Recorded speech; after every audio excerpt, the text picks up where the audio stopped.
Across the globe, voter participation is declining as societal polarization reaches historic levels. The original spirit of democracy, governance with the people, is increasingly being replaced by a measurable crisis of institutional trust. In many nations, the electoral system has morphed into a big money game.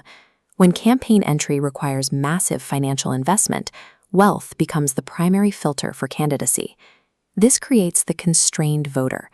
Citizens find themselves trapped, forced to choose between pre-selected self-interested elites rather than individuals known for their service to the community. Data shows that as constituency size increases, public trust collapses. In Pakistan, for example, voter turnout in some local elections plummeted to just 30%, yet the system continues to impose the will of that minority on the entire population. We can address this structural failure by reverse engineering governance to fit within the biological constraints of human social interaction. The Open Candidacy with Weighted Voting System, or OCWVS, provides this framework. It is built on three core pillars: zero self-candidature, strict community consensus, and the removal of local tax administration. Restoring accountability requires us to look past mass-scale politics and rebuild the democratic foundation at the microscopic level. The model begins by establishing a new base unit for the election, a micro-constituency of exactly 40 households. This number aligns with the Dunbar Principle. Because of the size of the human neocortex, we can only maintain stable, high-trust relationships with roughly 150 individuals, the average population of these 40 houses. When we scale a constituency beyond this biological limit, voters can no longer personally know their representatives. This forces the public to rely on media-driven perception rather than direct observation. Restricting the unit to 40 houses ensures daily mutual affairs. In this environment, social interactions are face-to-face and inescapable. A voter can judge a candidate's character based on how they treat their family, their neighbors, and their financial dealings, leaving no room for the artificial image-making of a political campaign. Within this proximity, the anonymity required for large-scale media manipulation is removed, making it difficult for an untrustworthy individual to hide their history from the community. To strip ego from the process, the OCWVS applies a rule of zero self-candidature. No one is allowed to run for office. There are no nomination papers to file, no election banners to print, and no individuals asking for your vote. Most democratic systems rely on a 51% majority, which inherently leaves nearly half of the population feeling unrepresented. In the OCWVS, a community representative is only elected when a 95% consensus is reached among the 40 houses. This near-unanimous agreement creates a safety shield of civic solidarity. It ensures the leader has the objective trust of virtually every household they serve. Leadership in the system is not a career choice or a path to profit. It is a humble duty assigned by the community based on a person's daily actions.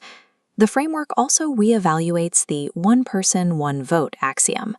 Modern elections give equal decision-making weight to all voters, regardless of their education, administrative experience, or direct contributions to society. Every adult holds a base vote, with weight added for capability. Education multiplies this. College graduates gain an extra vote, PhD scholars gain two. Adding professional experience and economic contributions allows a senior administrator to wield 7 times the voting power of a standard youth. This structure ensures that the community's most critical decisions are guided by its most educated and experienced members. As the system scales, 4 40-house communities integrate to form a single town of 160 households. Their 4 community representatives select 1 town representative among themselves. This results in a 5-member assembly, creating a governing body built entirely on filtered, multi-level trust. This assembly follows a zero-tax philosophy at the local level. They do not collect or administer a centralized tax budget. Removing large, unearned pools of capital from the assembly's control starves the financial incentive for political greed. Public welfare is instead managed through the daily finance distribution system. Here, 30% of a wealthy member's daily surplus is circulated directly to their neighbors. Mathematical models of this system suggest that a daily contribution of 600 units within a 40-house community creates a 3 times multiplier effect. By circulating capital directly rather than through a bureaucracy, the system can target local poverty in a matter of months.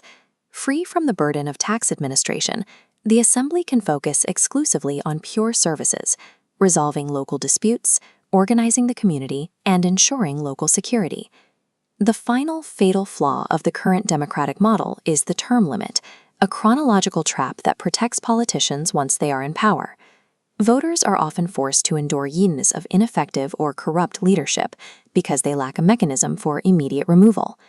The OCWVS replaces this with the continuous right to de-elect.